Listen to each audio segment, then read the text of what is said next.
আসসালামু আলাইকুম, স্বাগতম ইনসাফ একাডেমিক ক্লাসে।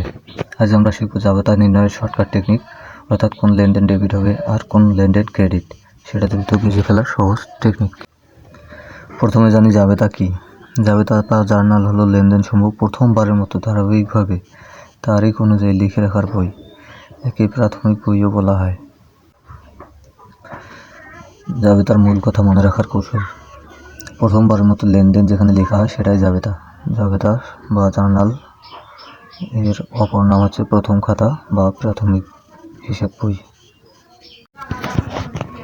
জাবেদা লেখার নিয়ম: 1. লেনদেন চিহ্নিত করা। 2. সংশ্লিষ্ট হিসাব নির্ধারণ, অর্থাৎ ডেবিট ও ক্রেডিট নির্ণয়। 3 নম্বর হচ্ছে নিয়ম প্রয়োগ, অর্থাৎ হিসাব বিজ্ঞানের নীতির নিয়ম প্রয়োগ। 4. তারিখ অনুযায়ী লেখা। 5. ব্যাখ্যা সহ ন্যারেশন লেখা। হিসাবের ধরন বাড়লে এবং কমলে।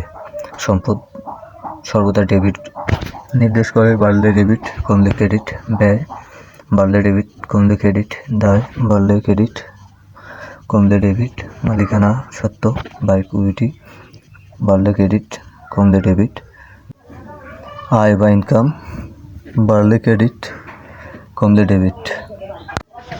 প্রতিটি লেনদেনের ছড়া: নগদে বারে ডেবিট করো, মূলধন বারে ক্রেডিট করো। সম্পদ কেনা, ফার্নিচার ডেবিট, নগদ কমে ক্রেডিট হিট।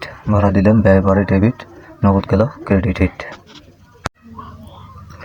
5. জাবেদা চেনার জন্য টিপস: দেওয়া মানে নগদ কমছে ক্রেডিট, পাওয়া নগদ বাড়ছে ডেবিট, কেনা সম্পদ বাড়ছে ডেবিট, বিক্রি আয় ক্রেডিট। অর্থাৎ যা কিছু বাড়ে সেটি লেখো ডেবিট, যা কিছু কমে সেটা লেখো ক্রেডিট। উদাহরণ দিয়ে বুঝিয়ে দিই। যেমন ধরেন, বিজয় 1 লাখ টাকা দিয়ে ব্যবসা শুরু করলো। 10,000 টাকায় ফার্নিচার কিনলো, 5,000 টাকায় ভাড়া দিল। চলেন এর সমাধান করি। উদাহরণ 1: বিজয় 1 লাখ টাকা দিয়ে ব্যবসা শুরু করলো, মানে নগদে এলো ডেবিট এবং মূলধন বাড়লো ক্রেডিট। ফার্নিচার কিনলো 10,000 টাকা, অর্থাৎ সম্পদ বাড়লো ডেবিট, নগদ কমলো ক্রেডিট, যেহেতু নগদে ক্রয় করা হলো। ভাড়া দিল 5,000 টাকা, ভাড়া মানে ব্যয় বাড়লো ডেবিট, নগদ যেহেতু দিল ভাড়া কমে গেল, এই জন্য ক্রেডিট। মনে রাখার কৌশল: প্রতিদিনের 5টি সাধারণ লেনদেনকে এই নিয়মে বিশ্লেষণ করে জাবেদা লেখার চেষ্টা করো। এতে শর্টকাট নিয়মগুলো স্বাভাবিকভাবে মাথায় ঢুকে যাবে।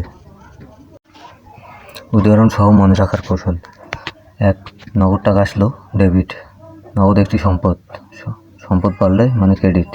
2. ঋণ শোধ করলাম ক্রেডিট, টাকা বেরিয়ে গেল, ঋণ মানে টাকা বেরিয়ে গেল, সম্পদ কমলে এই জন্য ক্রেডিট। বেতন দিলাম ডেবিট, কারণ বেতন একটি ব্যয়, ব্যয় বাড়লে ডেবিট।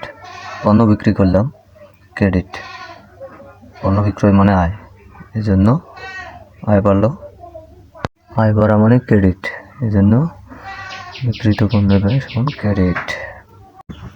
এই ছিল আজকের ক্লাস, জাবেদার শর্টকাট কৌশল। ইনসাফ একাডেমিক ক্লাসে তোমাদের জন্য থাকবে প্রতিটি অধ্যায়ের বিস্তারিত ব্যাখ্যা সহজ ভাষায়। ভিডিও ভালো লাগলে সাবস্ক্রাইব করো, শেয়ার করো অ্যান্ড লাইক বাটন প্রেস করতে ভুলিও না। ধন্যবাদ, দেখা হবে পরবর্তী ক্লাসে ইনশাআল্লাহ।